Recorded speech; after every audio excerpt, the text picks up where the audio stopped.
Shalom Bapak Ibu dan Saudara sekalian, shalom. Shalom. Saya ingin melihat tangan-tangan yang diberkati Tuhan, shalom. Shalom, puji Tuhan. Sungguh sukacita yang melimpah jika saat pagi hari ini kita masih boleh diperkumpulkan kembali di tempat ini. Kita masih diberikan kesempatan sama Tuhan untuk kita boleh menikmati ibadah kita saat hari ini. Mari saya undang Bapak Ibu dan Saudara sekalian untuk bangkit berdiri. Kita mau satukan hati kita, kita mau tundukkan kepala kita. Mari kita mau mengucap syukur sama Tuhan. Terima kasih Bapa, terima kasih Yesus, terima kasih Roh Kudus. Kami mengucap syukur buat pagi hari ini, buat nafas hidup yang masih Kau berikan bagi setiap kami, buat anugerah kasih-Mu yang begitu melimpah bagi setiap kami. Engkau boleh mengumpulkan kami di tempat ini, dimanapun kami berada. Kami tahu Engkau Bapa yang mengasihi kami dan kami mau datang untuk meninggikan nama-Mu, untuk mengelulukan nama-Mu Raja di atas segala raja. Bertatalah dalam puji-pujian kami dan biarlah hadirat-Mu boleh turun dalam ibadah kami dari awal, pertengahan sampai akhirnya. Sucikan dan kuduskan hati kami sehingga kami layak untuk menghampiri tahta kemuliaan-Mu. Hanya di dalam nama Tuhan Yesus kami berdoa dan mengucap syukur. Kita sama-sama katakan amin, amin. Di hadapan kemegahan-Mu ku datang menyembah-Mu. Mari kita mau tinggikan namanya. Kita mau membawa persembahan yang hidup, persembahan hati kita untuk Tuhan. Kita membawa hati kita untuk meninggikan namanya.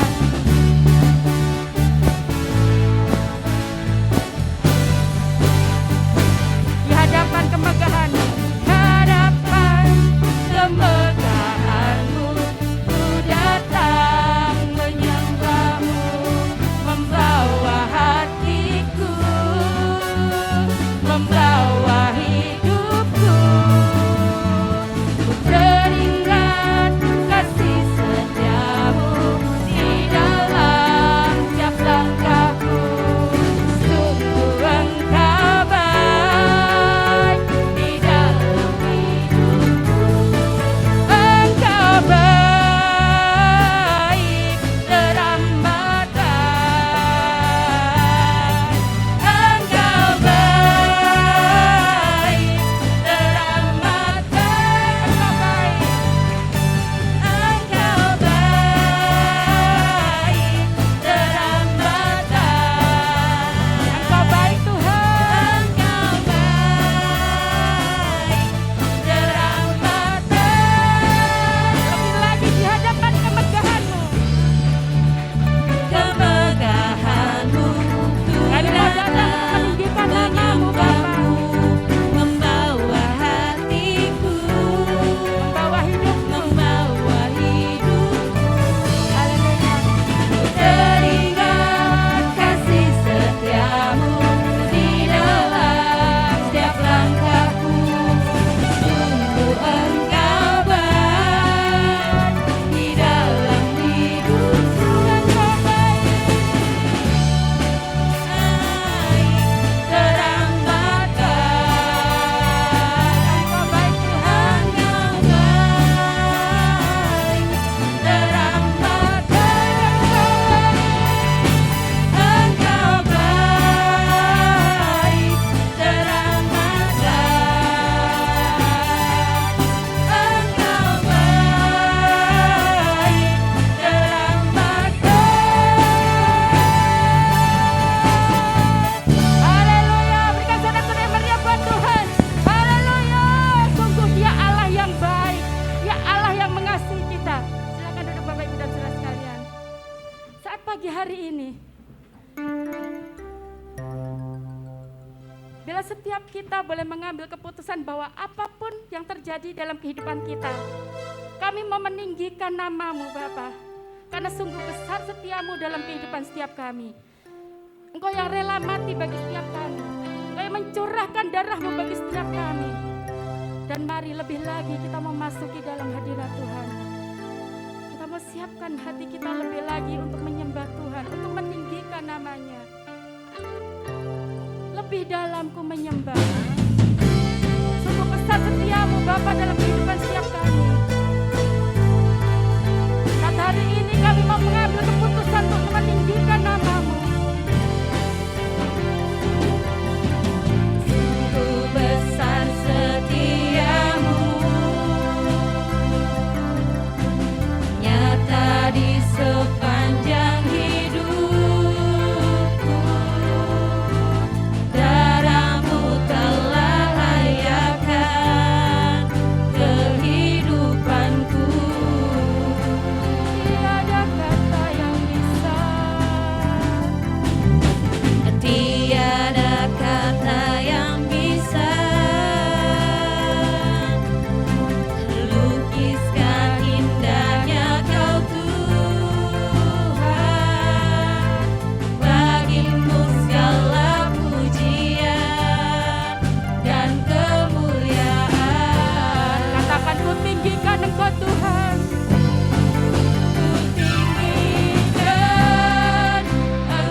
Engkau baik dalam kehidupan kami Bapa. Indahnya Kau Tuhan,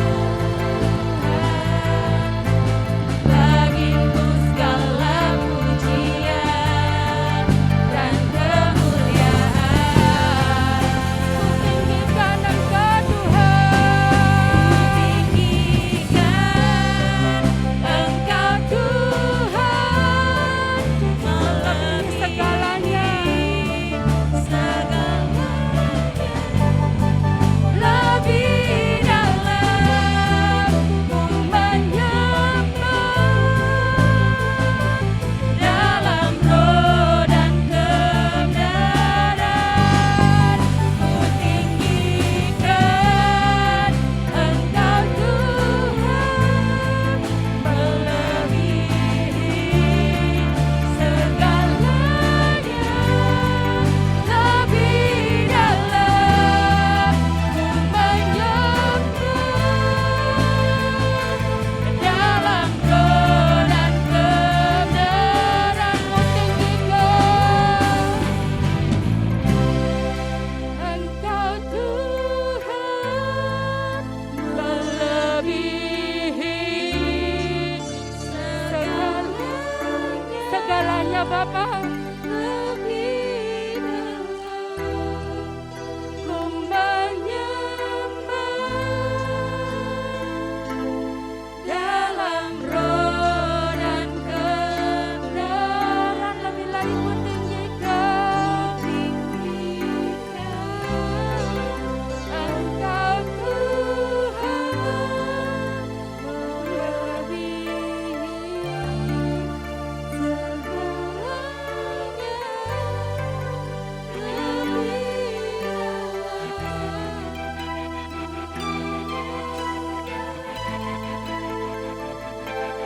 dalam roh dan kebenaran. ku tinggikan Engkau Tuhan,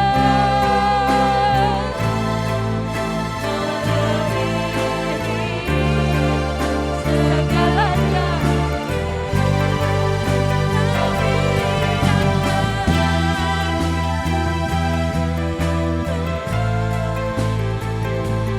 Dalam roh dan kebenaran selamanya. Dalam roh dan kebenaran,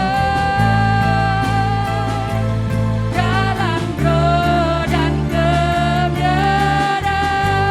selamanya. sekali lagi dalam roh dan kebenaran. Dalam roh dan kebenaran Haleluya. selamanya.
hati setiap kami. Hadirat-Mu yang mengubahkan kami Bapa. Terima kasih.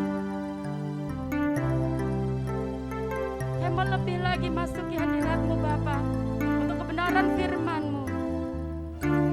Bila firman-Mu itu yang terus senantiasa menguatkan iman kepercayaan kami. Bila firman-Mu itu yang terus senantiasa memberikan kekuatan bagi setiap kami. Apapun musim kehidupan kami, kami percaya bahwa Engkau Bapa yang senantiasa bersama dengan setiap kami. Dan bila firman Tuhan itu yang terus senantiasa mengingatkan bahwa Engkau adalah Bapa yang terus senantiasa bersama dengan kami. Bila kita boleh senantiasa ingat bahwa musik itu akan berganti, tapi kasih Tuhan yang tetap abadi dalam kehidupan kita.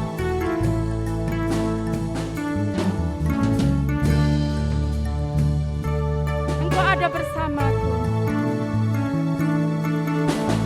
Kau ada bersamaku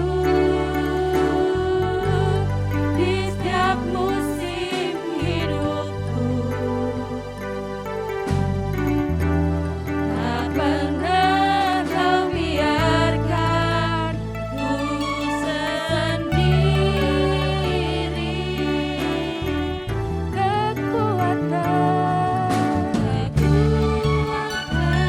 Kekuatan di hidup jiwaku adalah bersamamu. Tak pernah meragukan kasih-Mu bersamamu Bapa.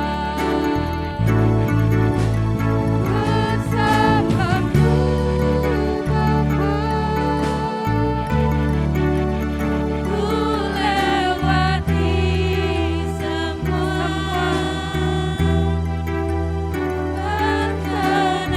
perkenananmu yang teguhkan hatiku. Engkau yang bertindak,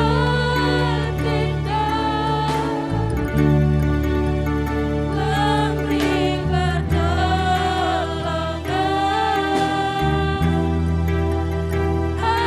Anugerah-Mu besar melimpah bagi. Kita katakan dari awal, Engkau ada bersamaku. Engkau ada bersamaku Di tiap musim hidupku Bapa. di setiap musim hidup. Musim apapun kehidupan kami saat ini, Tak pernah Engkau yakin dan percaya Engkau Allah yang senantiasa bersama dengan kami.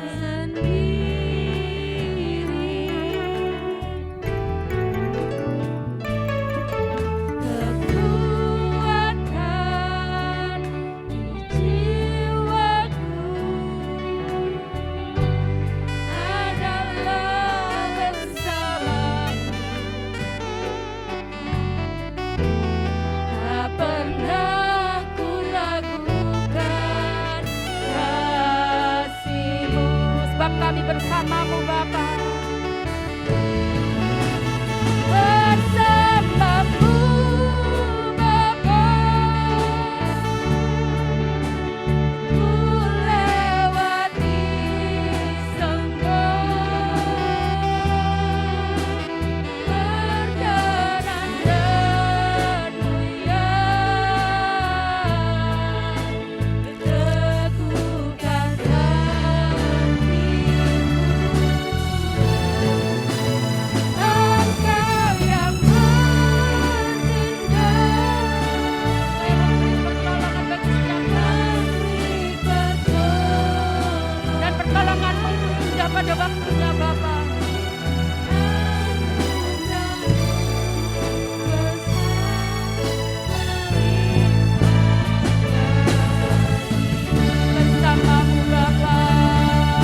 bersamamu Bapa.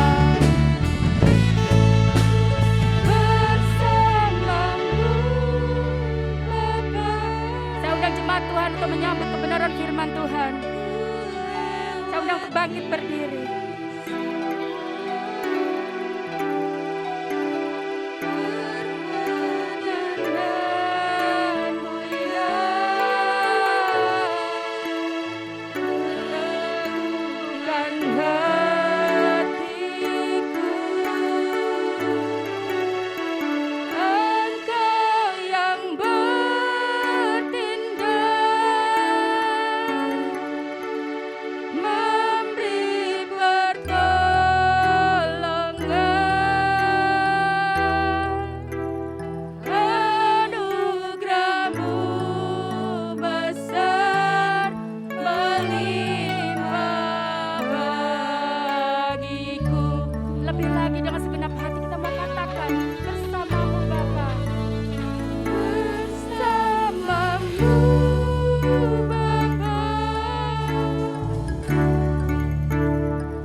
Perkenananmu ya, Teguhkan hatiku. Engkau yang bertindak memberi pertolongan. Anugerahmu besar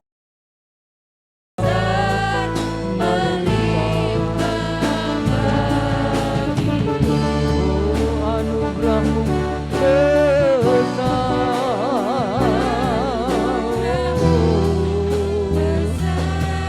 melimpah bagiku. Katakan satu kali lagi, anugerahmu besar, anugerahmu besar melimpah bagiku.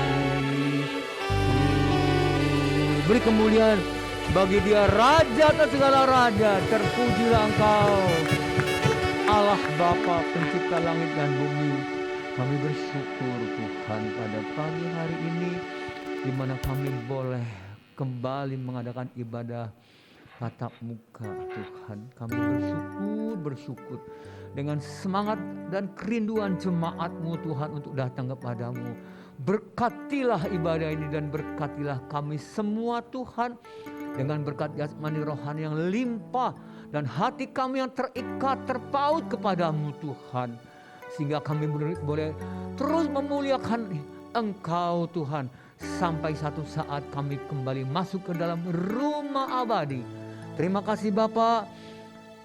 Sekarang berfirmanlah Tuhan, sampaikanlah isi hati-Mu. Ingatlah kami, peringatilah kami, karena kami tahu firman-Mu itu lebih indah dari segala-galanya. Kami siap menyambut firman-Mu dengan sukacita. Urapi kami semua hamba-Mu dan para jemaat-Mu yang mendengarkan firman-Mu, agar kami sungguh-sungguh mengerti akan firman-Mu, dan firman kebenaran ini boleh menjadi kehidupan kami. Dalam nama Tuhan Yesus Kristus kami sudah berdoa Kami siap menerima berkat ini. Haleluya. Bersama kita katakan amin. Shalom jemaat. Saya bersuka cita. Silakan dulu kalau memang hari ini saya lihat jemaat kita cukup antusias untuk kita beribadah tatap muka. Satu hal yang saya ingin tekankan adalah Bapak Ibu, saya percaya Bapak Ibu semua sudah divaksin, amin. Ya, karena itu kalau sudah divaksin bukan berarti kita boleh lepas kontrol daripada protokol kesehatan. Kalaupun kita sudah divaksin 2 kali, atau barangkali ada yang tenaga kesehatan sudah 3 kali, ingat protokol kesehatan adalah sesuatu hal yang harus kita patuhi dan kita lakukan. Penyebaran COVID itu terjadi bukan karena kita hanya tidak pakai masker, saudara-saudara. Tetapi kita melanggar protokol kesehatan. Masker pakai, tapi kita sering keluar, bertemu dengan orang-orang dalam kerumunan orang, kumpul-kumpul. Itu salah satu yang paling banyak menyebabkan orang terkena virus corona. Saya punya kawan di Pinang Sia, toko bahan bangunan. Dia paling senang kalau telepon dengan saya karena kita bergurau. Orangnya sehat, lebih sehat dari saya. Tapi karena dia kalau pagi sering keluar nyari makanan dan tidak mau pakai masker, kumpul-kumpul sama orang. Tidak pakai masker, kumpul-kumpul, dia kena COVID. Dan tidak tertolong, saudara-saudara. Karena itu saya ingin ingatkan, kita yang diberikan anugerah sekarang tetap sehat, jangan lupa protokol kesehatan dan makan vitamin. Minum vitamin. Kalau saya makan vitamin saya diomelin oleh Ita katanya. Minum Pak, bukan makan katanya gitu. Iya. Minum vitamin C, D, E dan zinc ya. Boleh 2 hari sekali kah?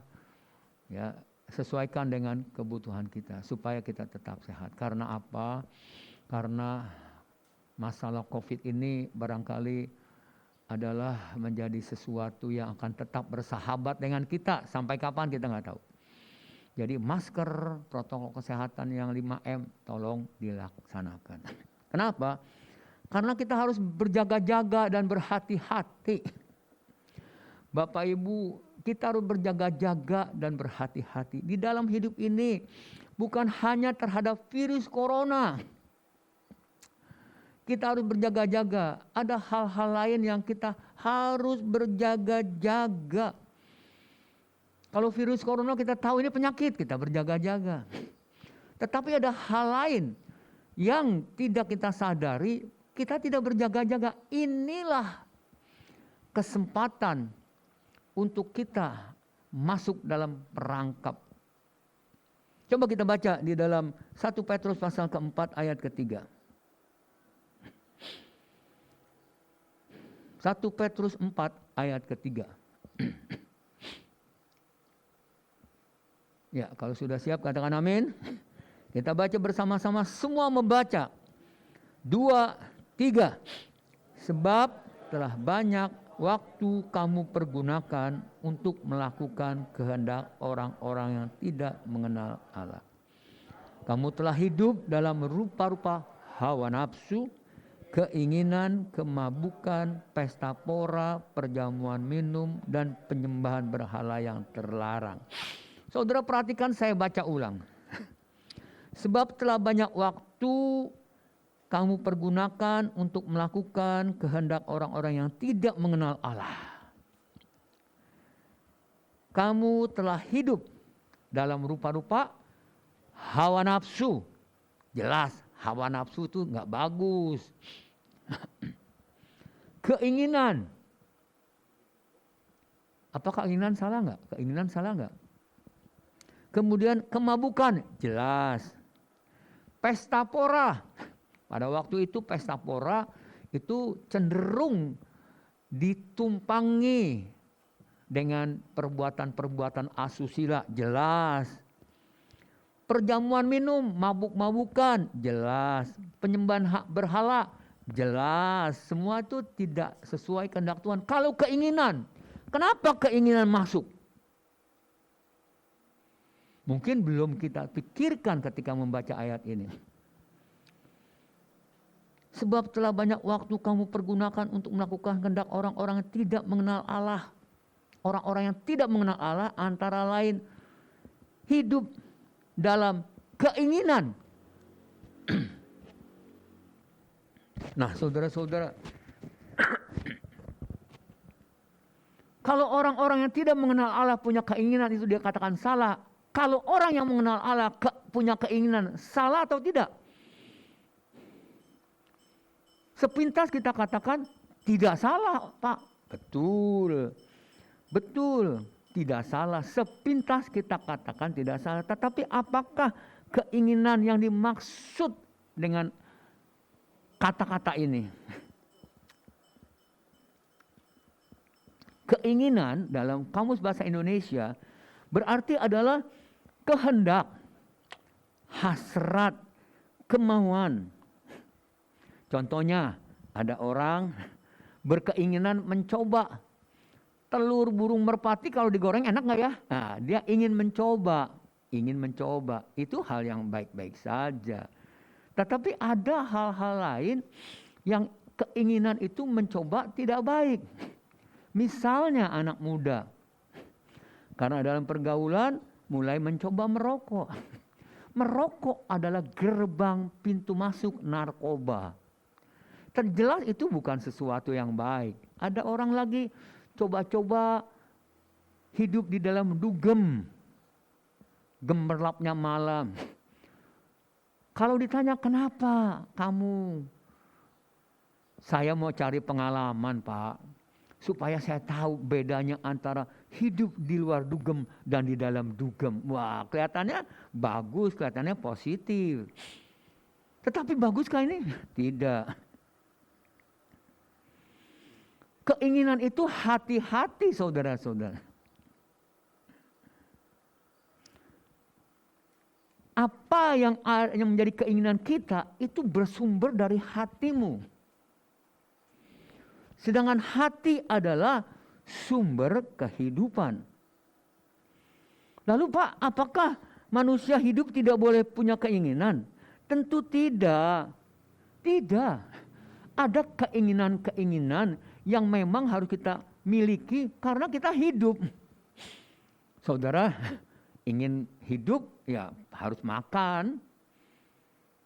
Makan juga bukan sesuatu yang bukan sesuatu yang tidak bisa tidak untuk menyebabkan saudara dan saya terjerumus. Kalau engkau mengutamakan perutmu, selalu ingin makan yang enak, perut adalah Tuhanmu. Itu Alkitabiah, jelas. Ada hamba Tuhan yang berkata begini, semua saya sudah jalankan tugas-tugas saya. Boleh dong saya jalan ke sini, ke sana, ke kota ini, jalan-jalan ke sini, ke sana. Saya bilang, boleh. Boleh. Kamu sudah lakukan tugas pelayanan kamu. Semua kamu kerjakan, oke. Baik, dia dosen sudah ngajar, oke. Sekarang kamu mau pergunakan waktu kamu untuk memuaskan keinginan kamu, jalan-jalan boleh dong, refreshing. Ya. Pertanyaannya adalah, siapakah kamu?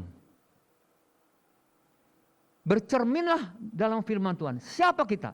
Kita adalah hamba. Baca dalam Lukas 17. Apa yang Yesus katakan tentang hamba? Hamba pulang kerja, langsung tuannya bilang, sediakan makanan bagiku, baru engkau boleh makan. Apa artinya?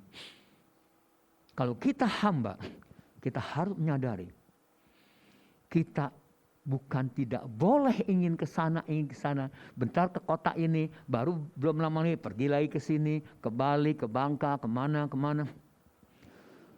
Ingat apa yang kau inginkan berasal dari hatimu. Kalau engkau ingin jalan-jalan ke sini, tugas sudah selesai. Kamu bukan seorang hamba. Jelas saya katakan, kamu bukan seorang hamba. Kamu adalah petugas yang dibayar oleh gereja.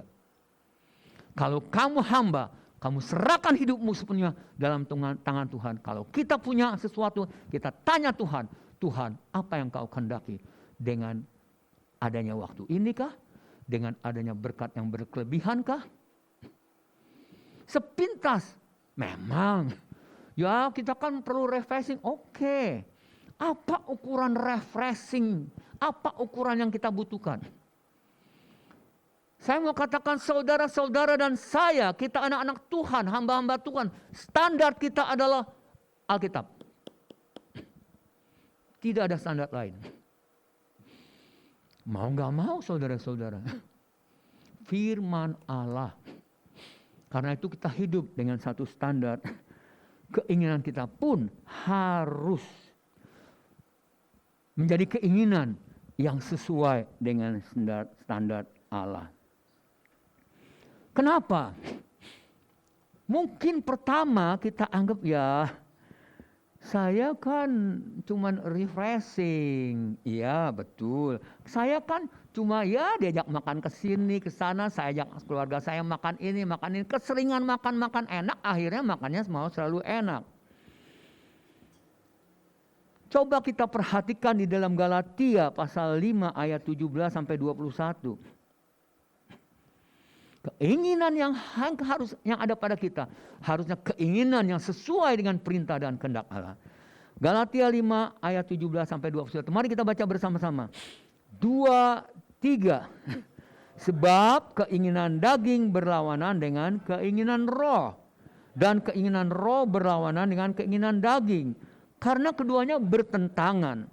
Sehingga kamu setiap kali tidak melakukan apa yang kamu kehendaki. Akan tetapi jikalau kamu beri dirimu dipimpin oleh roh, maka kamu tidak hidup di bawah hukum Taurat. Perbuatan daging telah nyata, yaitu percabulan, kecemaran, hawa nafsu, penyembahan berhala, sihir, perseteruan, perselisihan, iri hati, amarah, kepentingan diri sendiri, percideraan roh pemecah, kedengkian, kemabukan, pesta pora dan sebagainya. Terhadap semuanya itu kuperingatkan kamu seperti yang telah kubuat dahulu, bahwa barang siapa melakukan hal-hal yang demikian, ia tidak akan mendapat bagian dalam kerajaan Allah. Keinginan daging itu berlawanan dengan keinginan roh. Karena itu saudara-saudara, perhatikan bagaimana kita hidup. Kita punya keinginan, boleh keinginan itu harus sesuai standar firman Tuhan, sesuai kehendak Allah.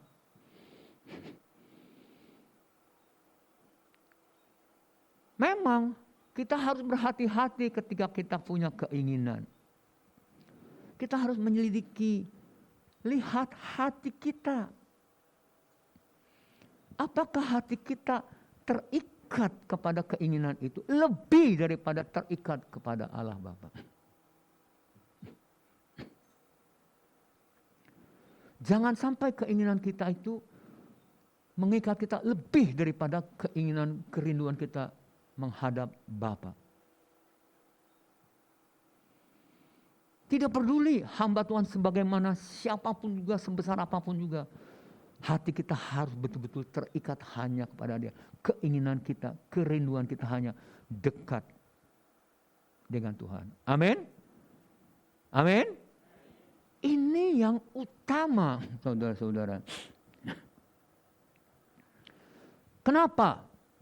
Karena keinginan itu adalah bisa menjadi gerbang masuk dalam perangkap iblis. Karena itu dalam Galatia pasal ke-5 ayat 24 dikatakan, Galatia 5 ayat 24 dikatakan begini.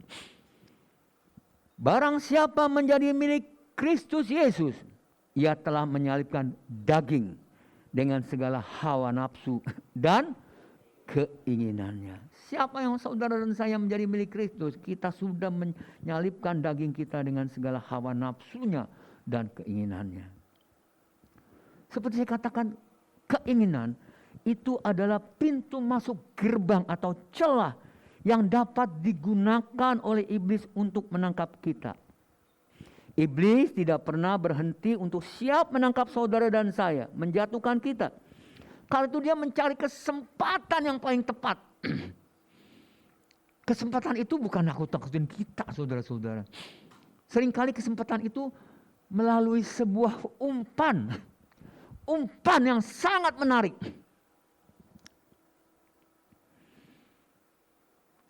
Umpan itu apabila saudara telah makan, saudara masuk dalam perangkapnya, baru saudara tahu nanti iblis datang untuk mencuri, membunuh, dan membinasakan.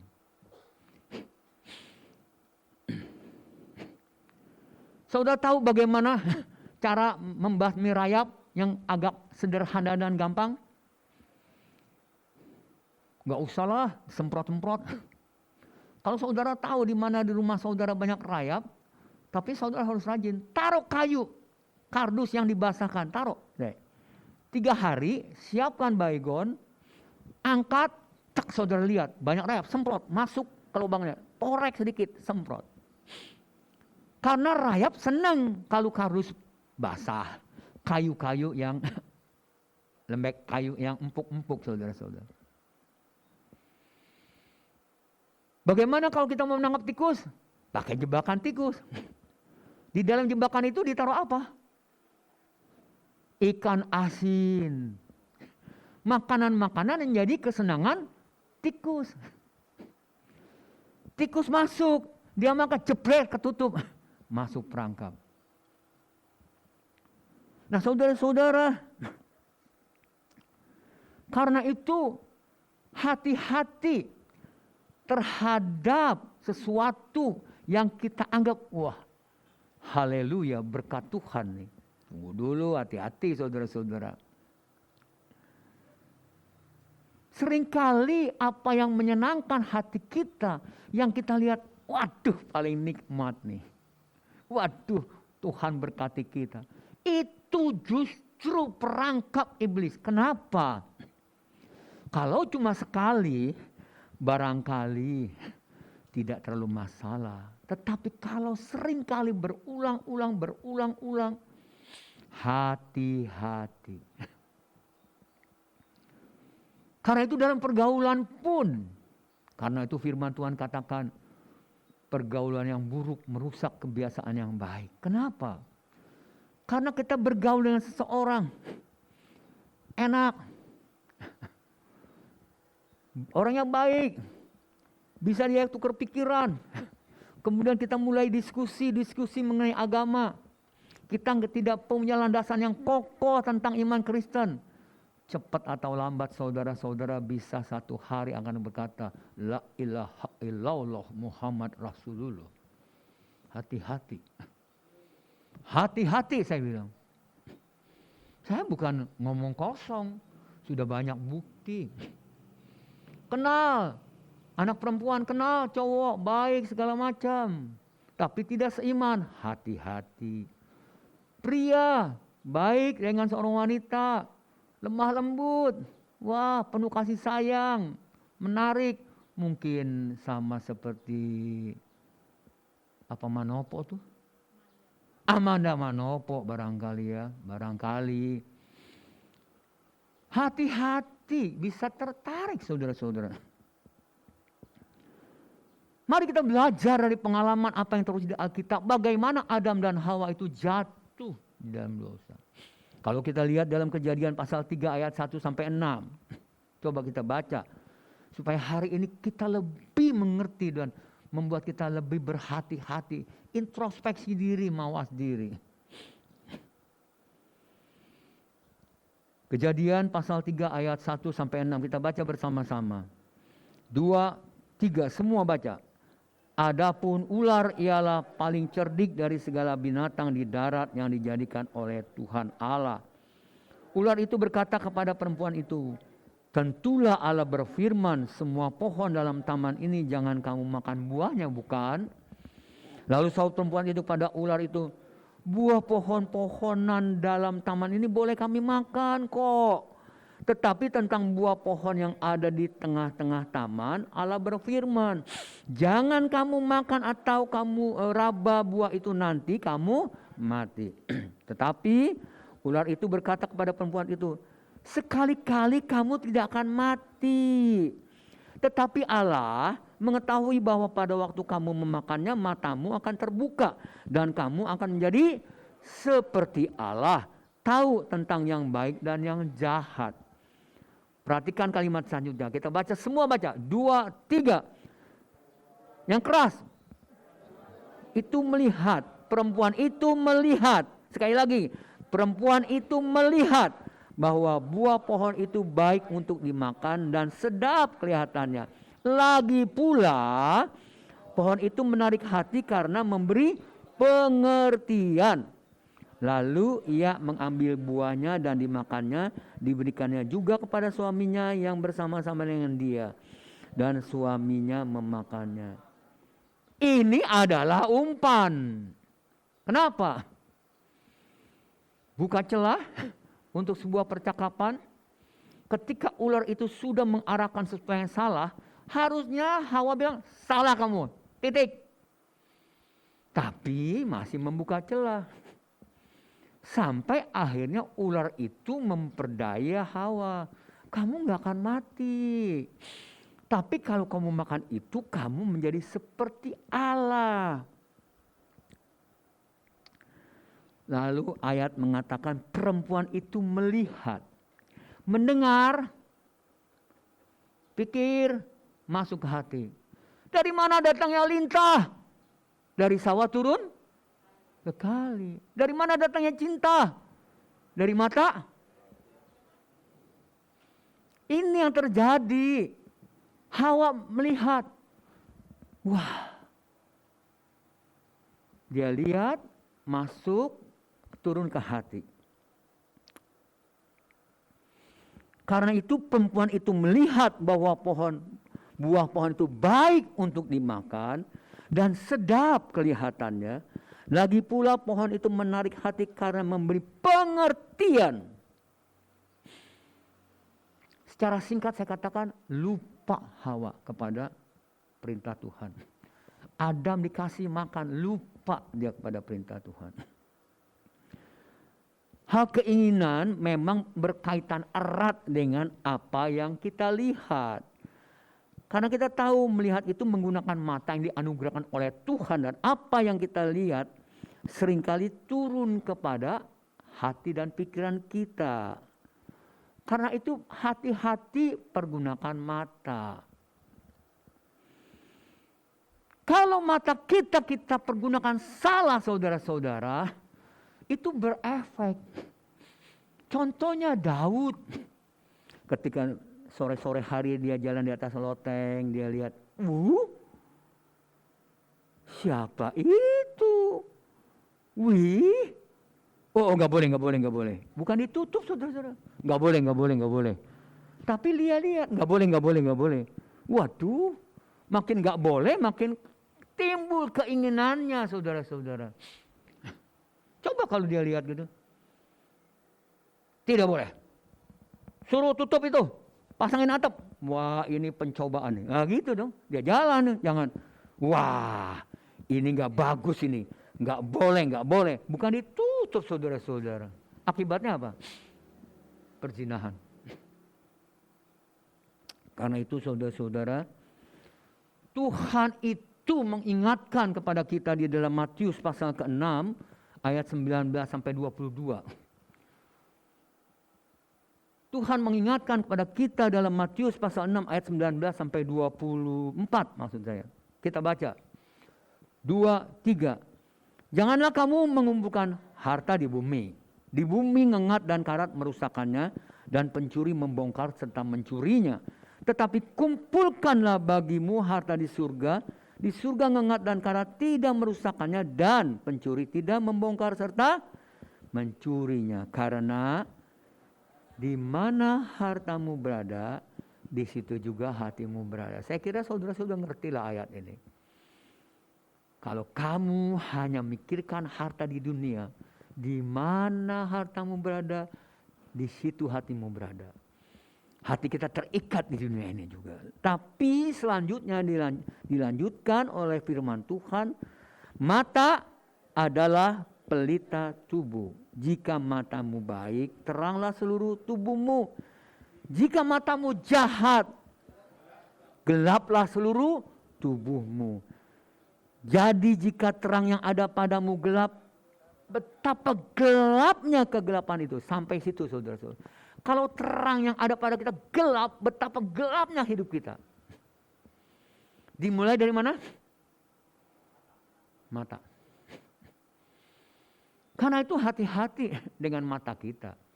Kita boleh lihat kemana-mana, tetapi kita harus tahu batasannya. Mana yang kita lihat yang sesuai dengan firman. Mana yang tidak sesuai firman. Hati-hati. Kita lanjutkan. Kenapa Tuhan Yesus mengingatkan itu? Tidak seorang pun dapat mengabdi kepada dua tuan. Karena jika demikian akan membenci yang seorang dan mengasihi yang lain. Atau ia akan setia kepada yang seorang dan tidak mengindahkan yang lain. Kamu tidak dapat mengabdi kepada Allah dan kepada Mammon. Artinya saudara-saudara, saudara-saudara tidak bisa melihat kepada Allah tapi lihat kepada Mammon. Saudara tidak bisa datang kepada Allah, datang kepada Mammon. Hatimu tidak bisa terikat kepada Allah tapi terikat pada dunia ini. Karena itu arahkanlah pandangan kita dengan benar ke arah yang sesuai dengan kehendak Allah. Bukan arahkan mata kita sesuai dengan keinginan daging kita. Ingat, tidak mungkin saudara dan saya mengabdi kepada dua tuan. Kekristenan itu jelas dan tegas. Mungkin ada yang berkata, waduh repot amat jadi orang Kristen. Iya, tidak. Ingat, sepintas bagi orang-orang yang hidup dalam kedagingan ini berat. Iya, karena melawan kedagingan. Tetapi bagi saudara-saudara yang sadar bahwa kita hidup, rumah kita bukan di dunia ini, di bumi ini. Hidup kita adalah satu perjalanan. Dan kita sampai di bumi ini tempat yang sementara. Kita adalah musafir, perantau. Kalau orang berpikir hidup di bumi itu orang terlalu bodoh, saya bilang. Apakah bumi ini? Bumi adalah tempat yang terkutuk. Allah menciptakan dunia ini dan begitu indah. Semua baik, teramat baik. Tetapi ketika Adam dan Hawa jatuh dalam dosa, Tuhanlah yang berkatakan, terkutuklah bumi menghasilkan semak belukar. Bumi adalah tempat pembuangan. Tetapi ketika Allah itu melepaskan diri daripada manusia, sekarang iblislah yang berkuasa. Iblis merubah pandangan ini. Karena manusia sekarang sudah terpisah dari Allah. Iblis mengorek-ngorek, mengilik-ngilik keinginan kedagingan. Keinginan kedagingan itulah yang terus dipompa-pompa, terus diutamakan. Terus. Menyebabkan manusia sekarang mengejarnya. Kedagingan, kepuasan hawa nafsu. Ini yang harus kita sadari. Padahal Allah yang menciptakan saudara dan saya untuk menjadi sekutunya, mengelola bumi dengan baik, melahirkan anak-anak yang ilahi yang terus menyembah dan memuliakan Tuhan, sehingga kemuliaan Tuhan memenuhi seluruh bumi ini. Tapi karena dosa Adam dan Hawa, rusaklah semua ini dan dimanfaatkan oleh iblis. Nah, saudara-saudara yang terkasih, karena itu perhatikan bagaimana kita hidup dan pandangan mata kita. Dalam Kolose 3 ayat 1 sampai 2 firman Tuhan berkata, Kolose 3 ayat 1 sampai 2, karena itu kalau kamu dibangkitkan bersama Kristus, carilah perkara yang di atas, di mana Kristus ada duduk di sebelah kanan Allah. Pikirkan perkara yang di atas, bukan yang di bumi. Lihat ke arah atas, bukan ke arah bumi, saudara-saudara. Hati-hati dengan apa yang kita lihat. seringkali karena kita lihat dan kita tidak perhatikan, kita terpancing dan tergoda untuk tertarik, saudara-saudara. Kalau manusia sudah terpancing, sudah mulai makan umpannya daripada iblis itu, di mana keinginan-keinginan yang ada pada manusia, apalagi kalau manusia itu dibawa kendali kedagingan, cenderung memuaskan hawa nafsu. Mungkin dia mulai keinginan yang sederhana, ya singkat-singkatnya yang simpel-simpel. Tapi kalau terus-menerus keinginan itu dituruti memuaskan daging kita, akan menimbulkan keinginan yang lebih tinggi, hawa nafsu yang lebih tinggi lagi, yang akibatnya melakukan perbuatan dosa. Dimulai dari dosa pelanggaran kecil, lama-kelamaan menjadi besar. Ingat Yudas Iskariot. Dimulai dari mencuri sedikit-sedikit, akhirnya menjual Tuhan Yesus Kristus. Keinginan yang terus diikuti. Karena itu firman Tuhan berkata dalam Yakobus 1 ayat 14 sampai 15. Yakobus 1 ayat 14 sampai 15. Tetapi tiap-tiap orang dicobai. Baca bersama-sama. 2, 3. Tetapi tiap-tiap orang dicobai oleh, karena diseret dan dipikat olehnya. Lanjutnya. Dan apabila keinginan itu telah dibuahi, ia melahirkan dosa. Dan apabila dosa sudah matang, ini Alkitabiah firman Allah tidak mungkin keliru, saudara-saudara. Tidak mungkin salah. 1 Petrus 4 ayat kedua. 1 Petrus 4 ayat kedua. 2, 3. Semua. 2, 3. Supaya sewaktu yang sisa, jangan kamu pergunakan menurut keinginan manusia. Amin. Perhatikan baik-baik, saudara-saudara. Perangkap atau jebakan iblis yang luar biasa selalu berisikan hal-hal yang menyenangkan, nikmat, memuaskan nafsu kedagingan kita.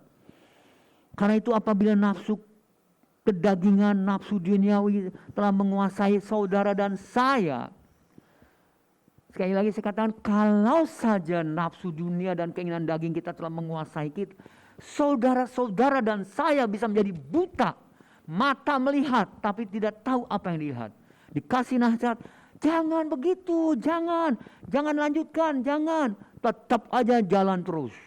Kenapa? Karena orang itu telah lupa diri, atau dalam bahasa istilah Alkitab, tertidur mata rohani, tertutup. Karena tertutup oleh hal-hal duniawi. Karena itu dalam Efesus ke-5 ayat 14 dikatakan, itulah sebabnya, Efesus 5 ayat 11. Bangunlah hai kamu yang tidur dan bangkitlah dari antara orang mati, dan Kristus akan bercahaya atas kamu. Bapak Ibu yang saya kasihi, ingat lawan kita tidak pernah diam.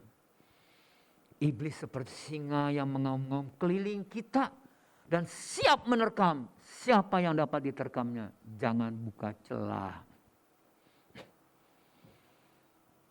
Saya bersyukur jemaat antusias ibadah.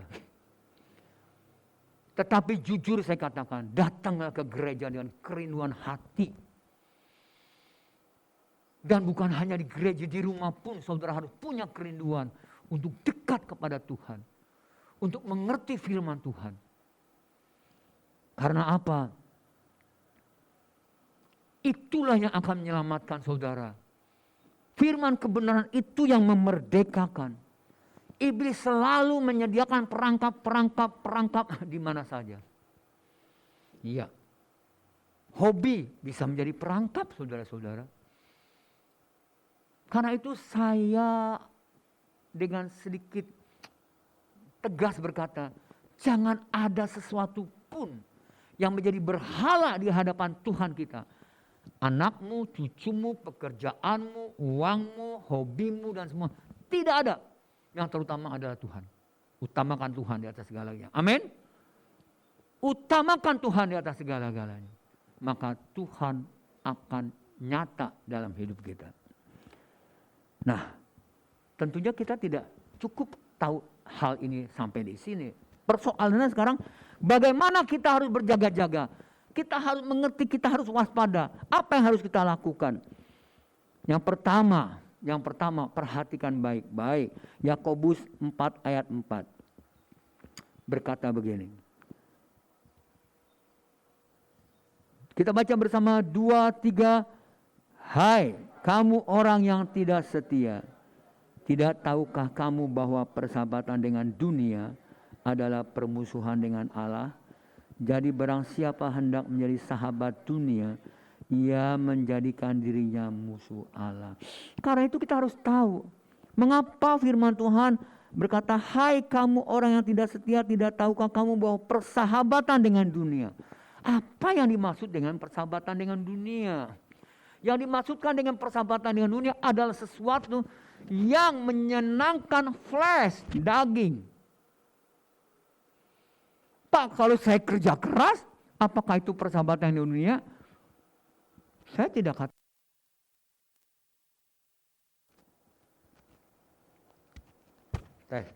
Saya tidak katakan ketika saudara-saudara bekerja dengan keras, itu persahabatan dengan dunia. Mencari uang dengan keras sampai saudara berhasil, itu persahabatan dengan dunia. No, tidak. Tidak. Bukan itu yang dimaksudkan dengan persahabatan dengan dunia. Yang dimaksudkan dengan persahabatan dengan dunia, menikmati kenikmatan, kenyamanan hidup di dunia ini lebih daripada saudara menikmati kedekatan saudara dengan Tuhan. Itu sebabnya banyak orang tidak merasakan kehadiran Allah. Karena realitanya kedekatan dengan dunia ini lebih nikmat daripada kedekatan dengan Allah. Saya mau kasih tahu saudara, bersyukurlah COVID Tuhan izinkan di dunia ini. Karena begitu banyak orang yang kena COVID mulai berseru pada Tuhan, Tuhan tolong, Tuhan tolong, Tuhan tolong. Paling tidak menyadarkan bahwa ada sesuatu yang di luar kemampuan manusia dan dunia ini. Yang dapat menolong hanya Tuhan.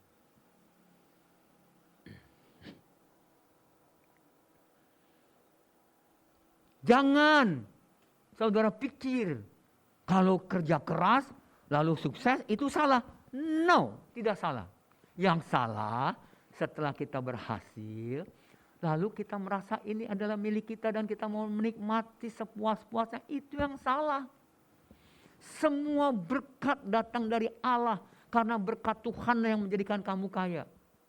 Jerih lelahmu tidak ada artinya. Kalau kita dipakai oleh Tuhan, maka kita dipakai oleh Tuhan menjadi bendaharanya. Kita harus tahu Tuhan bagaimana kita menyalurkan berkat anugerahmu ini. Karena saya katakan, jemaat pergi, anak-anak muda pergi, bekerjalah sekeras-kerasnya. Jangan tinggalkan Tuhan, jangan lupakan firman Tuhan. Utamakan Tuhan di atas segala-galanya. Kamu berhasil, puji Tuhan, muliakanlah Tuhan. Dengan apapun yang ada pada kita. Supaya kita tidak masuk dalam perangkap iblis. Jangan mengikat persahabatan sehingga hati kita terikat di dunia ini. Yang kedua saudara-saudara, arahkan pandangan mata kita. Itu sudah jelas. Arahkan hati kita kepada firman Tuhan. Bangun tidur, mulailah mencari Tuhan. Saya berkata begini, saya nggak sempurna saudara-saudara. Saya juga terus berjuang. Saya terus memperbaiki diri. Bangun tidur, saya harus mengerjakan ini. Kadang-kadang saya stop. No. Saya datang pada Tuhan dulu. Setelah itu baru saya bergerak bekerja. Membantu apa yang harus saya bantu buat Ibu Lian. Utamakan Tuhan. Arahkan pandangan mata kita kepada Dia. Yang ketiga adalah Yakobus pasal yang keempat ayat ke-7 sampai 10. Yakobus pasal keempat ayat ke-7 sampai ke-10 kita baca bersama-sama. 2, 3. Karena itu tunduklah kepada Allah dan lawanlah iblis, maka ia akan lari daripadamu. Karena itu tunduklah kepada Allah dan lawan iblis, maka dia akan lari. Terus mendekatlah kepada Allah dan ia akan mendekat kepadamu. Mendekat, kita sudah mendekat belum kepada Allah? Sehari-hari kita, apakah kita menjadi orang Kristen mingguan yang hanya seminggu datang ke gereja menghadap Tuhan? Mendekatlah kepada Allah dan ia akan mendekat kepadamu. Saudara-saudara, ayat ini luar biasa. Memang orang tidak banyak yang berani berkata mendekat kepada Allah dan Allah akan mendekat. Bagaimana saudara bisa bersahabat dengan seseorang kecuali saudara akrab? Mendekatlah kepada Allah, maka Allah akan akrab pada kita. Kita menjadi sahabat Allah. Kemudian tahirkanlah tanganmu, hai orang-orang berdosa, sucikanlah hatimu, hai kamu yang mendua hati. Lanjut. Sadarilah kemalanganmu, berduka cita dan merataplah. Hendaklah tertawamu kamu ganti dengan ratap dan sukacitamu dengan duka cita. Rendahkanlah dirimu di hadapan Tuhan dan ia akan meninggikan kamu. Artinya saudara-saudara, tunduk kepada Allah. Hiduplah dalam kebenaran firman Tuhan dan izinkan kebenaran firman Tuhan itu menjadi kehidupan kita. Saudara akan bisa merasakan nanti perbedaan hidupmu dan hatimu. Kalau dulu saudara-saudara melihat uang, waduh, uang itu nomor 1 deh. Sekarang tidak lagi. Kenapa? Hatimu telah diubah oleh Tuhan. Dulu melihat orang susah, orang menderita, nggak ada, ya kasihan ya, iyalah, ya udah ini kasihlah uang. Tetapi sekarang melihat orang susah, ketika saudara mau makan, sendok mau masuk ke mulut, saudara bisa diingatkan, kamu makan dengan nikmat, bagaimana dia yang susah. Saudara bisa berhenti. Kembali akan saudara berdoa, Tuhan berkati orang itu, pakai saya menjadi saluran berkat-Mu. Ini yang harus terjadi supaya kita betul-betul berubah. Mendekat kepada Allah, Allah akan mendekat kepada kita. Yang terakhir saudara-saudara, jangan lupa, jangan hanya daging kita, tubuh kita yang terus bertambah besar, bertambah sehat. Kerohanian kita pun harus diberi makanan yang sehat, yaitu firman Tuhan. Sekali lagi saya katakan firman Tuhan. Sebab Matius pasal ke-7 ayat 24 sampai 27 yang berkata, setiap orang yang mendengar perkataanku ini dan melakukannya, ia sama dengan orang yang bijaksana yang mendirikan rumahnya di atas batu. Kemudian turunlah hujan, datanglah banjir. Lalu angin melanda rumah itu, tapi rumah itu tidak roboh sebab didirikan di atas batu. Tetapi setiap orang yang mendengar perkataanku ini dan tidak melakukannya, ia sama dengan orang bodoh yang mendirikan rumahnya di atas pasir. Kemudian turunlah hujan dan datanglah banjir. Lalu angin melanda rumah itu sehingga robohlah rumah itu dan hebatlah kerusakannya. Karena itu Bapak Ibu, jangan hanya tubuh kita yang dikasih makan, rohani kita pun perlu makanan. Perlu makanan, sekali lagi saya katakan, perlu kita makan makanan rohani, firman Tuhan. Kenapa? Jagalah hati. Saya coba cari tuh lagunya Bimbo ya. Bimbo ya. Jagalah hati, jangan kau apa? Nodai, jagalah hati, lentera hidup ini. Saya cari di Google, nggak ketemu-temu saudara-saudara. Di mana itu lagunya? Bimbo bukan? Kalau nggak salah Bimbo ya. Wah, saya tadi mau ajak saudara nyanyi. mengingatkan saudara-saudara, jagalah hati karena hati itulah sumber kehidupan. Yang menjadi inti dari pemberitaan firman Tuhan, perangkap iblis itu ada di mana-mana saudara-saudara. Perangkap iblis itu selalu memberikan kenyamanan, kenikmatan saudara-saudara.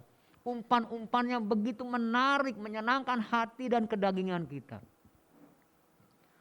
Karena dia tidak pernah berhenti untuk siap menerkam, menelan, untuk membunuh saudara dan saya. Karena itu berhati-hatilah. Seperti tadi yang saya uraikan, 4 poin ini saudara-saudara. Yang pertama, jangan mengikat persahabatan dengan dunia ini. Kita hidup dengan dunia ini.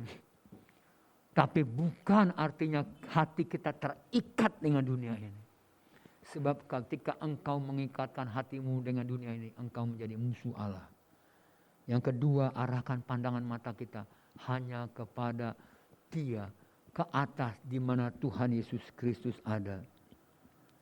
Yang ketiga, lawan iblis dengan cara tunduklah kepada Allah, lawan iblis. Mendekatlah kepada Allah, maka Ia akan mendekat kepadamu. Yang keempat, mari kita menjadi kuat, makan makanan rohani. Sehingga saudara semakin hari semakin kuat. Ketika ada jebakan-jebakan iblis, kita bisa dengan terus berkata, no way. Orang bilang, bodoh kamu, itu kan enak.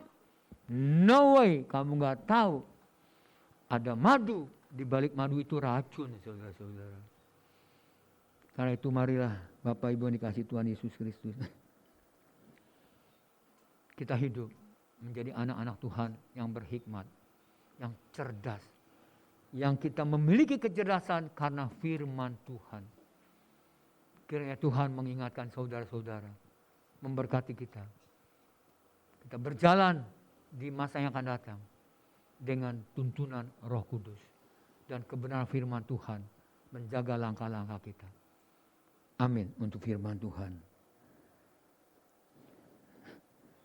Mari jemaat yang terkasih, kita akan menyiapkan diri kita untuk menerima perjamuan kudus.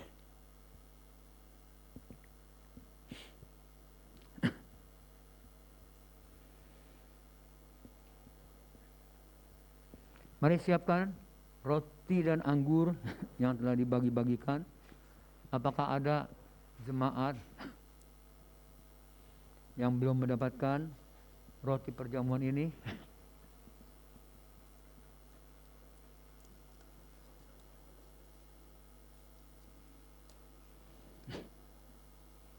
Kalau ada anak-anak remaja yang sudah berumur 12 tahun, sudah ikut ibadah di remaja dan umum, lalu ingin dibaptis, segera mendaftar supaya kita akhir tahun ini bisa adakan baptisan.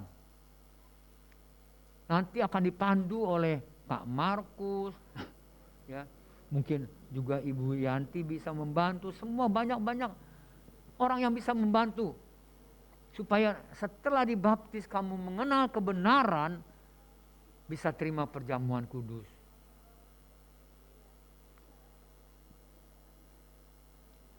Bapak-bapak, ibu-ibu ingatkan anak-anaknya yang sudah berusia 12 tahun ke atas untuk segera dibaptis. Mungkin kita akan adakan akhir tahun ini, saudara-saudara. Baptisan terakhir tahun ini mungkin sekitar Desember.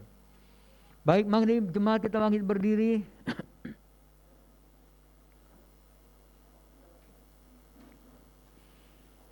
Siapkan roti. Angkat tinggi-tinggi di hadapan Tuhan. Dengarkan pertanyaan yang saya sampaikan dan katakan amin apabila jemaat percaya dengan sungguh-sungguh. Bukankah roti yang telah dipecah-pecahkan yang ada di tangan kita adalah persekutuan dengan tubuh Kristus? Amin. Dengarkan firman Tuhan sebelum kita makan bersama. Sebab apa yang telah kuteruskan kepadamu telah aku terima dari Tuhan, yaitu bahwa Tuhan Yesus pada malam waktu ia diserahkan mengambil roti, dan sesudah itu ia mengucap syukur atasnya, Ia memecah-mecahkan dan berkata, inilah tubuhku yang diserahkan bagi kamu. Perbuatlah ini menjadi peringatan akan aku. Mari kita menerimanya dengan pengucapan syukur dalam nama Tuhan Yesus Kristus.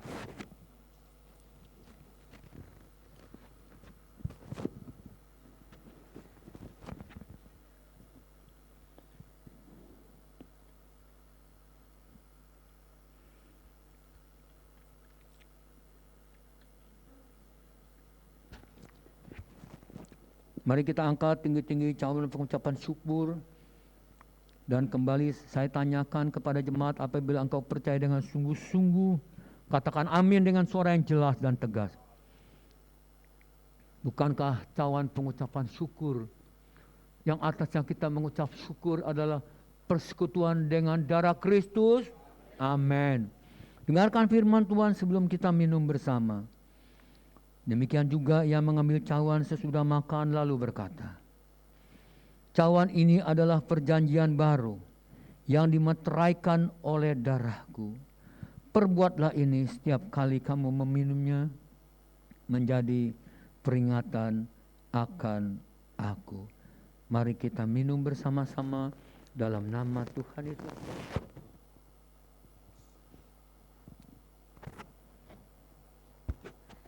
Haleluya.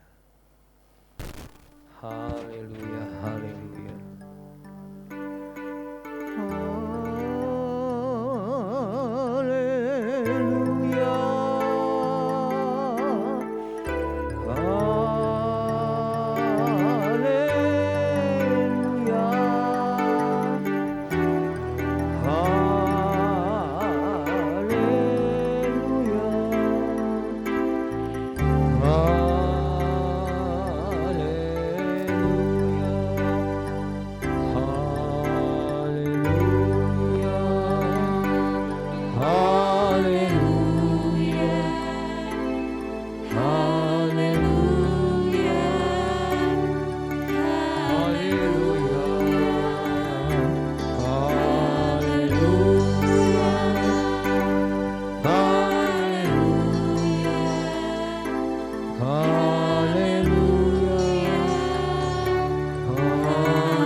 Bersyukur dan berterima kasih untuk perjamuan kudus ini yang meneguhkan persekutuan kami dengan Engkau Tuhan. Firman-Mu yang meneguhkan kami, Firman-Mu yang memerdekakan kami. Firman-Mu yang memberikan kehidupan kekal bagi kami. Terima kasih Tuhan untuk perjamuan kudus yang juga meneguhkan persekutuan kami satu dengan yang lain. Kami menjadi keluarga Allah Tuhan. Terima kasih untuk semuanya ini Bapa. Ingatkan kami, celikan mata rohani kami, sehingga kami dapat melihat setiap perangkap-perangkap dari iblis yang mencoba menjatuhkan kami. Bahkan membuat kami jauh daripada Engkau Tuhan. Membuat kami terhilang daripada Engkau. Dan pada akhirnya kami akan binasa Tuhan. Terima kasih Bapa. Kami serahkan semua ini kepadamu dengan rasa syukur dan terima kasih. Haleluya, haleluya. Bersama-sama saya yang diberkati kita mau katakan amin, amin, amin. Baik, kita akan langsung saja membaca pengakuan iman Gereja Betel Indonesia.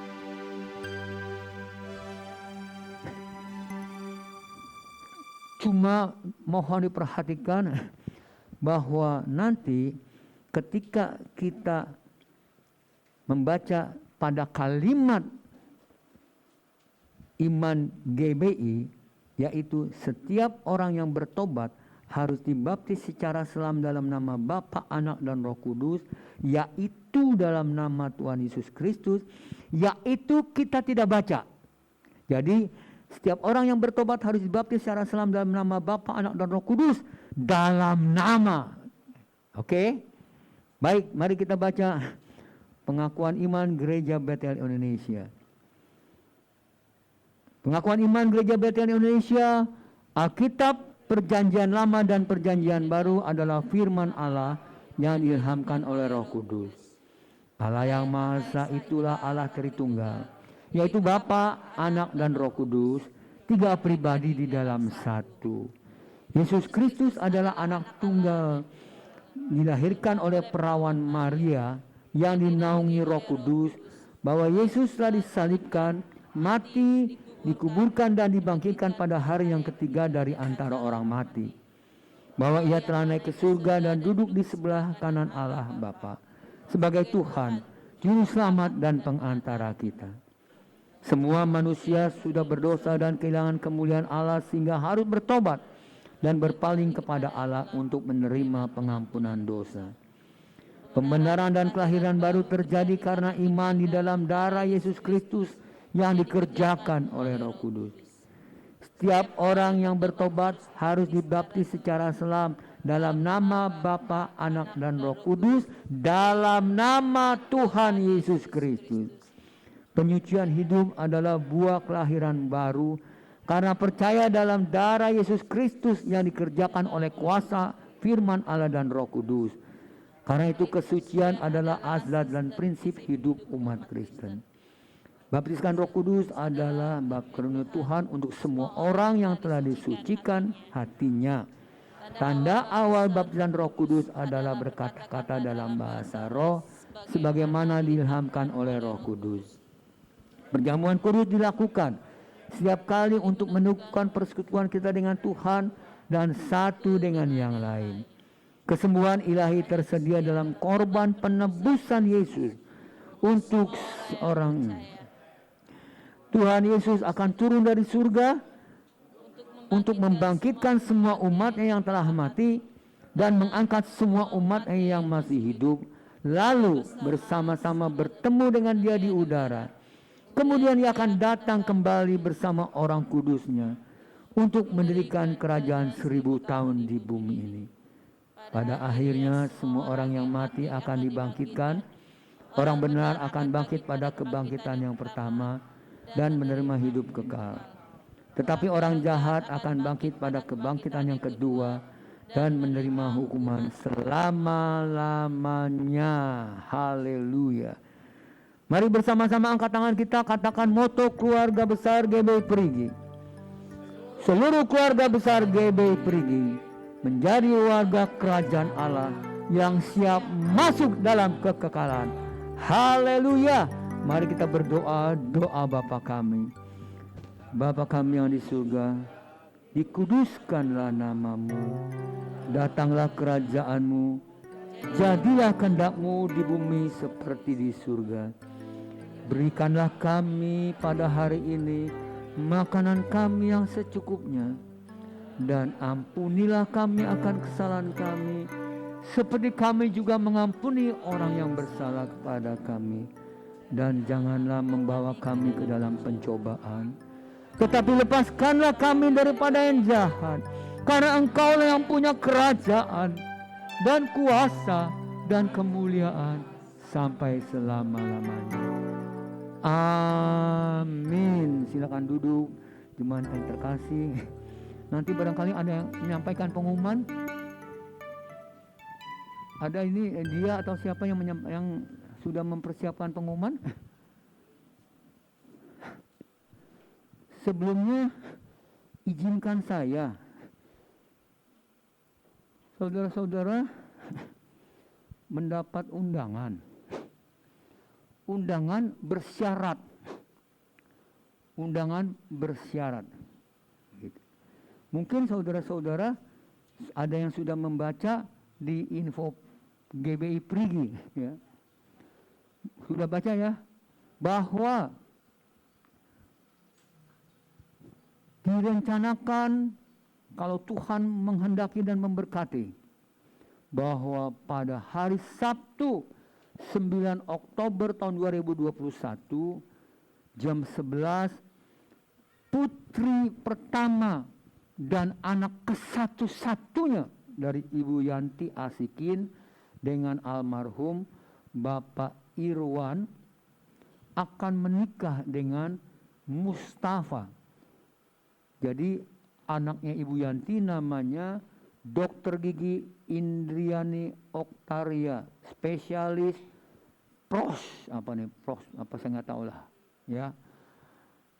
Nama RRC-nya Ui Mei Ing, akan menikah dengan Mustafa, bukan dari Yordania, Mustafa dari Cengkareng, Go Mingsen, ya, putra dari Bapak Go Teksan dan Ibu. Pemberkatan nikah akan dilaksanakan di Gereja Hati Kudus Jalan Keramat jam 11. Tapi undangannya sangat-sangat terbatas.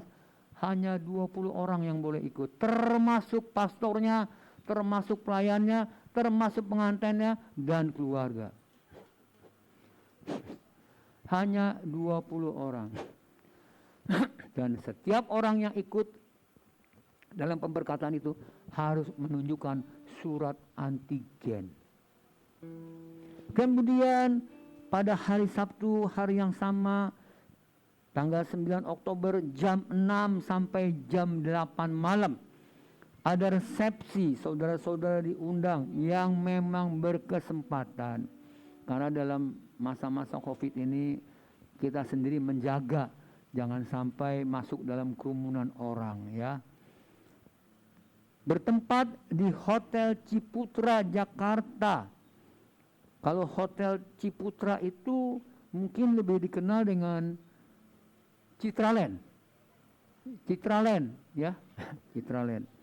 Bertempat di Hotel Ciputra Victory Ballroom lantai 6. CL Citraland. Nah, saudara-saudara yang berkesempatan mau hadir, cuma memang dilakukan protokol kesehatan yang lumayan ketat. Yang berkenan hadir, jangan lupa sudah punya peduli lindungi, ya, peduli lindungi atau vaksin, yang berkesempatan boleh datang. Yang terakhir, saudara-saudara, siapa yang berulang tahun dalam minggu ini? Haleluya. Ibadah perdana kita tidak ada yang ulang tahun. Jadi 2 minggu lagi, ya, kalau mau ulang tahun.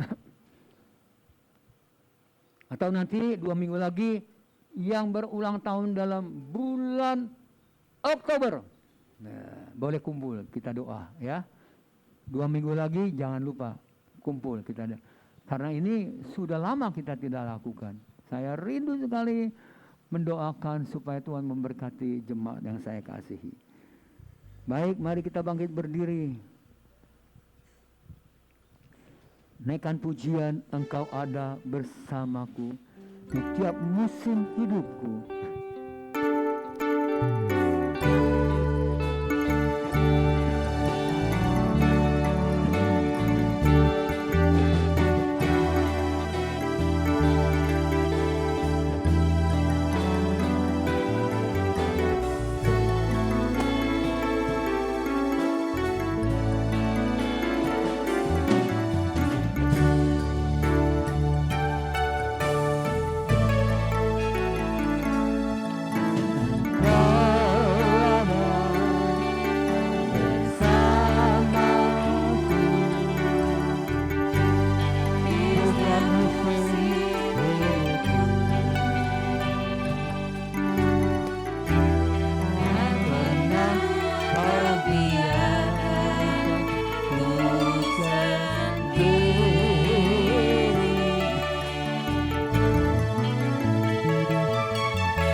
Kini arahkanlah hatimu sepenuh-penuhnya kepada Tuhan. Angkatlah kedua belah tanganmu. Bapa, hamba datang bersama umat pada ini. Hamba meletakkan seluruh umatmu, jemaatmu ke dalam tanganmu. Bapa, kami mohon dalam nama Tuhan Yesus Kristus, turunlah berkat-Mu Tuhan. Turun berkat-Mu atas rumah tangga mereka. Turunlah berkat-Mu atas usaha atau apapun yang mereka kerjakan.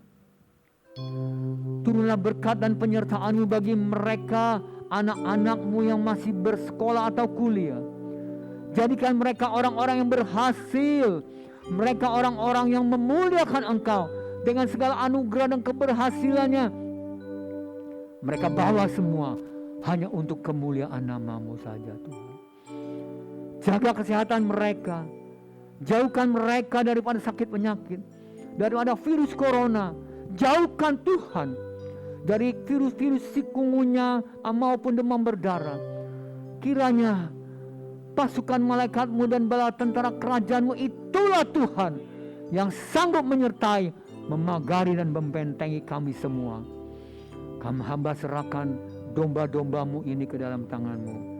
Sebab kami hamba imani Engkaulah Tuhan, penolong, juru selamat kami, tabib yang ajaib, yang memulihkan kami, memberikan kesehatan. Oleh bilur-bilur-Mu kami sehat. Terima kasih Bapa. Karena itu jemaat yang terkasih, sebelum kita pulang, dengarkan firman Tuhan dan katakan amin bila engkau percaya dengan sungguh-sungguh. Tuhan memberkati engkau dan melindungi engkau. Tuhan menyinari engkau dengan wajahnya dan memberi engkau kasih karunia. Amin. Tuhan menghadapkan wajahnya kepadamu dan memberi engkau damai sejahtera. Segala berkat, rahmat, anugerah, sukacita yang daripada Allah Bapa, kasih yang sempurna daripada Tuhan Yesus Kristus, dan penyertaan pimpinan Allah Roh Kudus kiranya menyertai kita semua, menyertai engkau di dalam usahamu, pekerjaanmu, dalam rumah tanggamu, mulai saat ini sampai selama-lamanya. Dalam nama Tuhan Yesus Kristus kami berdoa, kami mengucap syukur, menyambut semua berkat ini. Haleluya. Bersama-sama saya yang diberkati, kita katakan amin.